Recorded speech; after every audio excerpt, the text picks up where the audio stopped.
México está cada vez peor. Primera parte. Esta es ya la consumación, ¿sí?, de todo un proceso que se inicia hace 30 años. Empezaron entregando los bancos, ya no son del país, son de extranjeros, las empresas públicas, los ferrocarriles, las minas, los puertos, los aeropuertos, todo. ¿Y cuál es el resultado? En 30 años no ha habido crecimiento económico, no se han generado empleos, hay más pobreza, están destruyendo a la clase media. ¿Y tú piensas Ellos que crearon... es porque el Estado no está controlando la producción? Sí. El discurso político ideológico de López Obrador presenta tres componentes principales. Primero, México está cada vez peor, cada vez hay más pobreza. Segundo, todo es culpa de la mafia del poder que se roba todo y su política neoliberal. Tercero, yo eliminaré a la mafia y al neoliberalismo y haré prosperar y feliz a México. De los puntos 2 y 3 ya nos hemos ocupado y, por supuesto, nos seguiremos ocupando. Del punto 1 nos ocuparemos en esta serie. Resulta obvio que aquello de cada vez estamos peor es la premisa indispensable del discurso, y si cae esto, cae todo el castillo de naipes. Vamos a comparar los principales indicadores socioeconómicos de 1980 y 2016 o de los años cercanos. 1980 fue el año cénit de la época ultraestatista de las administraciones de Luis Echeverría y José López Portillo, y es a esa época ultraestatista a donde López, en el mejor de los casos, quiere llevar a México. Y elegimos 2016 porque es el año más cercano y en el cual, supuestamente, serían mayores los estragos del disque neoliberalismo, según la narrativa de López. Comencemos por el tipo de indicadores más fundamental: salud. En 1980, la esperanza de vida al nacer era de 66.2 años, pero en 2016 había crecido a 75.2 años, 9 años de vida más.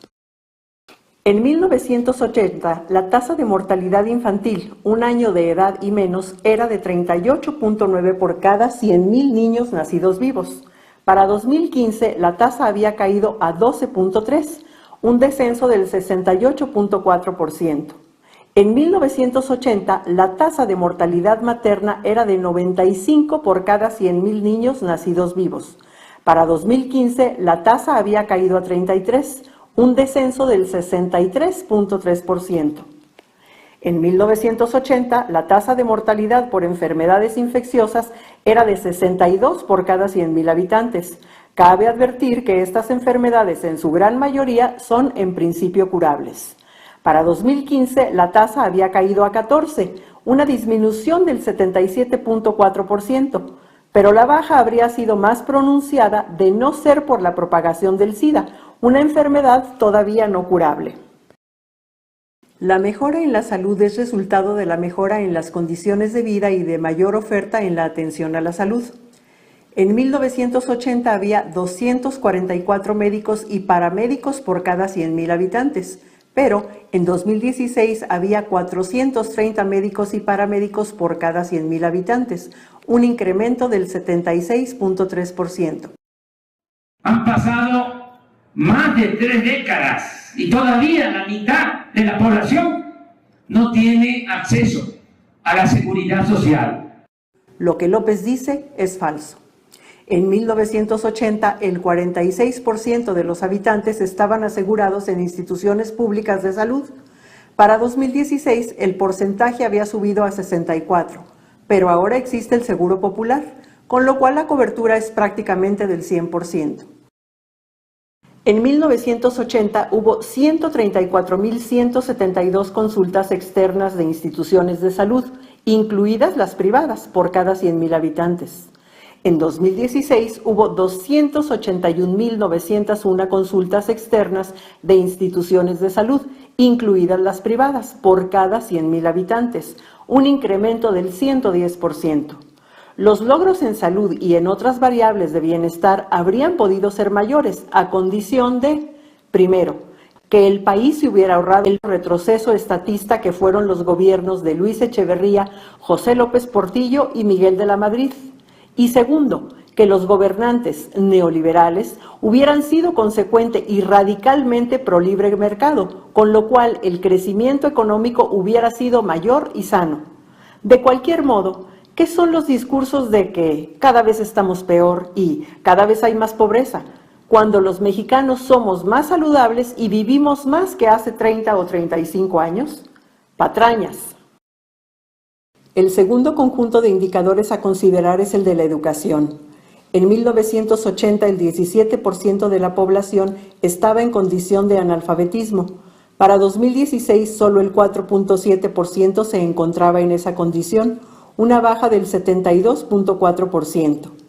En 1980 el promedio de escolaridad de los mexicanos era de 4.9 años, es decir, en promedio los mexicanos no tenían ni la primaria terminada. Para 2016 la escolaridad era de 9.3 años, cercana a la secundaria terminada, un progreso del 89.8%. En 1980 el 80.1% de los menores entre 3 y 14 años acudían a la escuela. En 2016 acudió el 97.5%, es decir, México está a punto de la cobertura universal de educación básica. Política neoliberal privatizadora que excluye a los jóvenes pobres y que ha convertido la educación en un privilegio cuando es un entrañable derecho de nuestro pueblo. Pero veamos cómo el neoliberalismo dizque ha discriminado a los jóvenes mexicanos. En 1980, solo el 11.8% de jóvenes entre 19 y 23 años cursaba educación superior. En 2016, el 29.1% de los jóvenes cursaba educación superior, un progreso del 146.3%. En la educación pública básica, el mayor rezago es el de la calidad.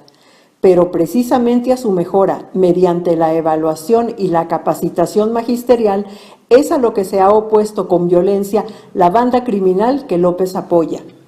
Como siempre, a los maestros de Oaxaca, estoy con ellos.